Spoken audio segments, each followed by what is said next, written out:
Hello guys, Ishani resort travel diaries থেকে এটা আমার সেকেন্ড ব্লগ হতে চলেছে। আর এই ব্লগে আমি তোমাদেরকে দেখাবো যে পরের দিন সকালে কমপ্লিমেন্টারি ব্রেকফাস্টে কী কী ছিল। ছিল হচ্ছে ফ্রেশ ওয়াটারমেলন জুস, পাপায়া ছিল, ব্রেড ছিল, বাটার ছিল, জ্যাম ছিল, তারপরে পুরি ছিল, পুরীর সাথে ছোলার ডাল ছিল নারকেল দিয়ে, পোহা ছিল, পোহার সাথে একটা সাম্বার ছিল, তারপরে ছিল হচ্ছে ডিম সেদ্ধ, কফি, টি, এগুলো সব ছিল। সব থেকে ভালো লাগলো ওয়াটারমেলন জুসটা খেতে, আর কড়াইশুঁটির কচুরি দিয়ে ছোলার ডাল দারুণ ছিল। তারপরে আমরা চলে গেছিলাম কিছু অ্যাক্টিভিটিস করতে, যেমন প্রথমে করেছি আমরা সুইমিং। সুইমিং করতে ভীষণ মজা লেগেছিল। জলে খেলে বেড়ানো বল দিয়ে ওয়াজ অ্যামেজিং। এই প্রথমবার আমি কিন্তু জলে বল দিয়ে খেলেছি সকলের সাথে। আরও ফ্যামিলি ছিল, তো ওদের সাথে আলাপ পরিচয় করার পরে আমরা খেলা শুরু করেছি।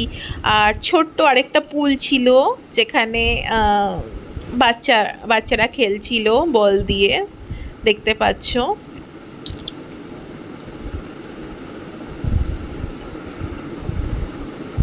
এইটা তোমার যেখানে সুপার ডিলাক্স রুমগুলো রয়েছে সেখানেই পুলটা লোকেটেড। তো ওখানে গিয়ে আমি তো মাথায় একটা ক্যাপ পরে নিয়েছিলাম, কারণ জলে তো ক্লোরিন থাকে, চুলটাকে বাঁচানোর জন্য অবশ্যই একটা ক্যাপ পরে নিয়েছিলাম। হ্যাঁ, তারপরে এদিক ওদিক খেলে বেড়াচ্ছিলাম, জলের মধ্যে সাঁতরে বেড়াচ্ছিলাম, যদিও সাঁতার কাটতে পারি না।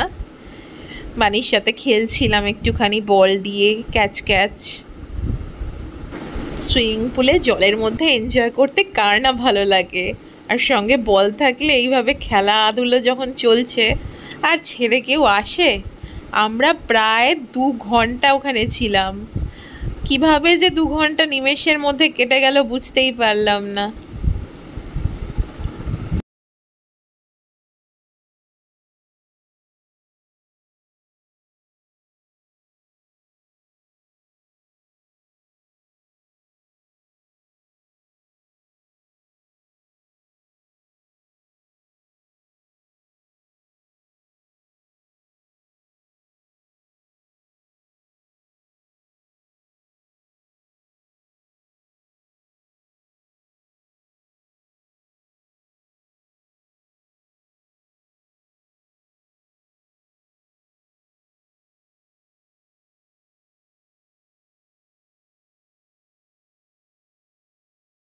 যাই হোক, সুইমিং পুলে দুজনেই কিন্তু খুব মজা করেছি। এরপরে বাড়িতে এসে স্নান টান করে রেডি হয়ে নিলাম। এবার যাব হচ্ছে ফিশিং করতে। তো এসে গেছি ফিশিং করতে, দেখতে পাচ্ছ এখানে ফিশিং স্পেশালিস্ট দাদা আমাদেরকে হেল্প করছে ফিশিংয়ের জন্য। মানে উনি দেখিয়ে দেবেন কিভাবে ফিশিং করতে হয়, মাছ যাতে আমাদের ফিশিং রডে আসে।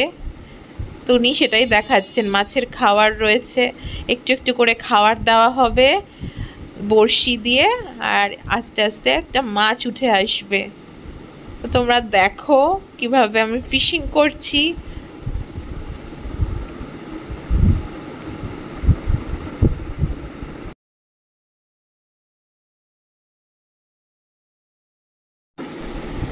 রিসোর্টের দাদা বলছিল ফিশিং নাকি খুব ধৈর্যের জিনিস, ধৈর্য না থাকলে ফিশিং ভালো করে হয় না। তো মাছের আশায় বসে আছি কখন একটা মাছ আমার বড়শিতে ধরা পড়বে, কিন্তু মাছ তো আর আসেই না। আর আমি ছিপ ফেলে বসে আছি কখন মাছ উঠবে বলে তাকিয়েই রয়েছি।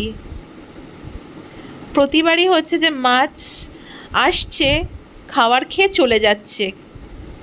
মানে মাছগুলো খুব ইন্টেলিজেন্ট বলতে হবে, টুক করে হঠাৎ করে এসে খাবার খেয়ে চলে যাচ্ছে। ঠিক সময় যদি তুমি টান না দাও রডে, তাহলে মাছ কিন্তু বেরিয়ে যাবে। তো দাদা ওটাই শেখানোর চেষ্টা করছে আমাকে কিভাবে ঠিক টাইমে টুক করে বড়শিটা তুলে আনতে হবে। এই প্রথমবার মাছের রড, মানে ফিশিং রডে আমি হাত দিয়েছিলাম, আর ভয়ও লাগছিল যদি মাছের বদলে সাপ চলে আসে গায়ে। শুনেছি এখানে সাপের প্রচুর উপদ্রব হয়, কেন হোটেলে দাদারাও বলছে নাকি সাপ ঠাপ দেখে ওরা। আমার খুব ভয় লাগছিল বসতে, যদি সাপ চলে আসে।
এই মনে হয় বড়শিতে টান পড়লে একটা মাছ উঠবে উঠবে, এই তো এই যাও।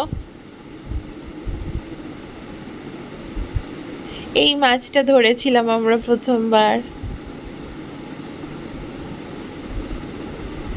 আমাকে দাদা হাতে দিয়েছিল ফিশিং রডটা, কিন্তু আমি এমন জোরে টান দিয়েছি ভয়তে, বেচারা মাছটা মনে খুব বাজেভাবে আহত হয়েছে রে। খুব খারাপ লাগছিল, খুব ব্যথা লেগেছে, ছটফট করছে। আরে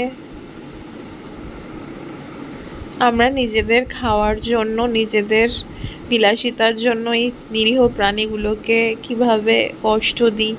খারাপও লাগে এই যে আমরা মাছ খাই বা মুরগির মাংস খাই, মাটন খাই, প্রাণী মেরেই তো খাই না। খুব খারাপ লাগে এগুলো ভাবলে। তাও খাওয়া কিন্তু ছাড়তে পারি না, এতটাই নির্দয়।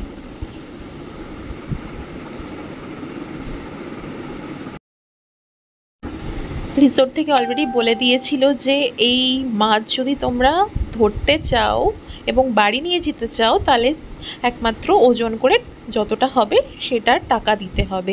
আমরা যেহেতু জাস্ট ফিশিং করেছি, তাই জন্য আমাদের থেকে কোনো চার্জ নেয়নি ফিশিংয়ের। এবার দেখা যাক মিস্টার বানি কটা মাছ ধরে বড়শি দিয়ে। আমি তো একটাও মাছ ধরতে পারিনি, ওর থেকে আশা আছে যে ও অ্যাটলিস্ট একটা মাছ ধরবে। কটেজের সামনেই এই পুকুরটা, আর এই পুকুরে না প্রচুর মাছ আছে, প্রচুর মাছের চারা ফেলা আছে, আর বড় বড় মাছ আছে, ছোট মাছ আছে। দাদা গল্প করতে করতে বলছিল যে এখানে নাকি বড় রুই, কাতলা, তারপর রূপচাঁদা মাছ, ট্যাংরা মাছ, ছোট অনেক মাছই আছে। আর এখান থেকেই মাছ নিয়েই রান্না করা হয়, আমাদেরকে দেওয়া হয়। এই দেখা যাক এবার বানি মাছ তুলতে পারে কি না। তোমাদেরকে তো পুরো ভিডিওটা দেখাতে পারছি না, কারণ পুরো ভিডিওটা থাকলে বড় হয়ে যেত। তো বানি চেষ্টা করেছে অনেকবার, ট্রাই করেছে ভালো, বাট ওই দাদা হেল্প করে একটা মাছ তুলিয়েছে ওকে দিয়ে। তো ওর ছবিটাই তোমাদেরকে দেখালাম। এরপরে আমি একটু ট্রাই করছিলাম, জানি আবার ব্যর্থ হব, হ্যাঁ কোনোভাবে সেই আবার মাছ খেয়ে চলে যাবে। যাই হোক, আশা করি তোমাদের এই ভিডিওটা ভালো লাগলো। এরপরে লাঞ্চ করতে যাব, লাঞ্চের সময় তোমাদের সাথে আবার দেখা হবে। একটা বড় ভুল হয়ে গেছে গাইজ, যে লাঞ্চের সময় আমি ভিডিও করতেই ভুলে গেছি ঠিক করে। তো আমার কাছে যেই ছোট ছোট ক্লিপ আছে সেগুলোই তোমাদেরকে দেখাচ্ছি। সঙ্গে একটা এক্সট্রা ভাত আর দই কাতলা অর্ডার করা হয়েছিল। তো এটা হচ্ছে ভেজ থালি, দেখো কি সুন্দর করে পরিবেশন করেছে, স্যালাড দিয়ে, পাঁপড় দিয়ে, ঝুরঝুরি আলু ভাজা রয়েছে, ডাল রয়েছে, লাল শাক রয়েছে, সঙ্গে আলু পোস্ত রয়েছে। খুব ভালো প্রতিটা আইটেম। আর যে দই কাতলাটা নিয়েছিলাম সেখানে 2টো পিস দেওয়া হয়েছিল আর এক্সট্রা ভাত। এই ফুল ভেজ থালিটা আর সঙ্গে যে এক্সট্রা ভাত আর দই কাতলাটা নেওয়া হয়েছিল এটা কিন্তু দুজনের জন্য এনাফ।